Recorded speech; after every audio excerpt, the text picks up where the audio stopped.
लड़ेंगे, फिर लड़ेंगे। हम लोगों को लड़ाई लड़ते रहना है। 75 साल हो गया देश को आजादी का।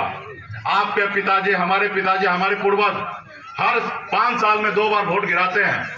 एक बार राज्य के सरकार को चुनने के लिए और एक बार केंद्र की सरकार को चुनने के लिए। तकरीबन 30 बार हमारे पूर्वज ने वोट गिराया, लेकिन आज हम कहां पर है? कहीं पे भी नहीं है। तो आज हमारा वोट अपने पार्टी में, अपने चुनाव चिन्ह पे गिरे, ताकि अगला को एहसास हो जाए कि नहीं, ये 15% बोलते नहीं है, 15% इनके पास ताकत है, इसके लिए इनके पास रहना चाहिए। आज हम लोगों ने 2018 में पार्टी बनाया बिहार में और लड़ाई लड़ा। 2019 में लड़े, लेकिन हम चुनाव नहीं जीते, हार गए। लेकिन हौसला नहीं हारा, हम लड़ाई लड़ते रहे। फिर 2019 में ही उपचुनाव आया, वहां पे भी हमने लड़ाई लड़ा और एक विधानसभा में 25,000 वोट ला दिया।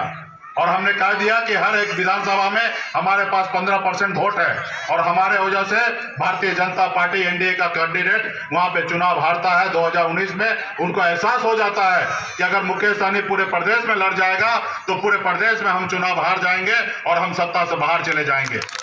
हमने सिर्फ एक जगह लड़कर ट्रेलर दिखाया, और जब 2020 का चुनाव का समय आया तो हम किसी पार्टी से गठबंधन करने के लिए नहीं गए। हमारे पास लोग चल के आया कि आप हमारे साथ आ जाइए और हिस्सेदारी लीजिए और सत्ता में आइए। और हमने फिर 2020 में हमने गठबंधन किया। आज सत्ता में हम हैं और सत्ता का चाबी वीआईपी पार्टी के पास है।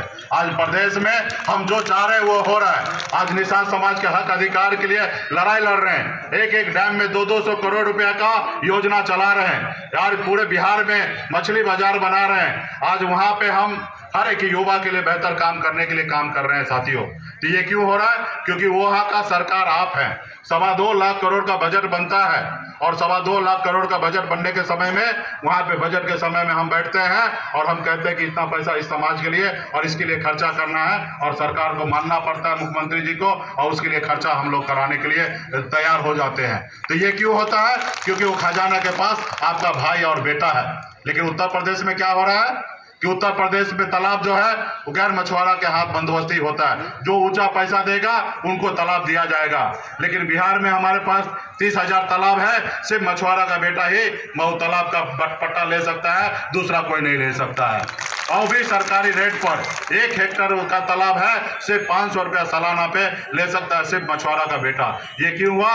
क्योंकि आप वहाँ पे सत्ता में, पावर में हैं, और यहाँ पे आप नहीं हैं। तो आप अपने हक अधिकार के लिए लड़ाई लड़ना पड़ेगा।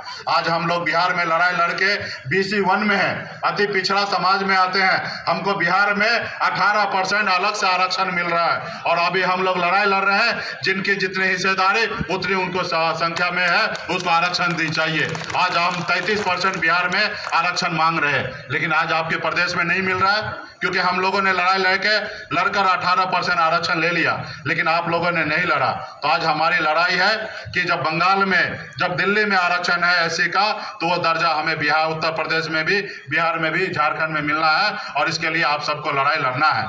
और 2024 से पहले अगर उत्तर प्रदेश में चुनाव जीत लेते हैं, किंग मेकर बन जाते हैं, तो भी आपका काम होता है। अगर उत्तर प्रदेश में भारतीय जनता पार्टी को हरा देते हैं तो भी आपका काम हो जाएगा, क्योंकि उसको एहसास हो जाएगा कि उत्तर प्रदेश में निषाद समाज हमसे कर चुका है, और 2024 से पहले निषाद को आरक्षण लागू नहीं करेंगे तो शायद मुझे 2024 में दिल्ली का भी कुर्सी खाली करना पड़ेगा। तो इसके लिए हमें लड़ाई लड़ना है, और लड़ाई लड़ने हैं।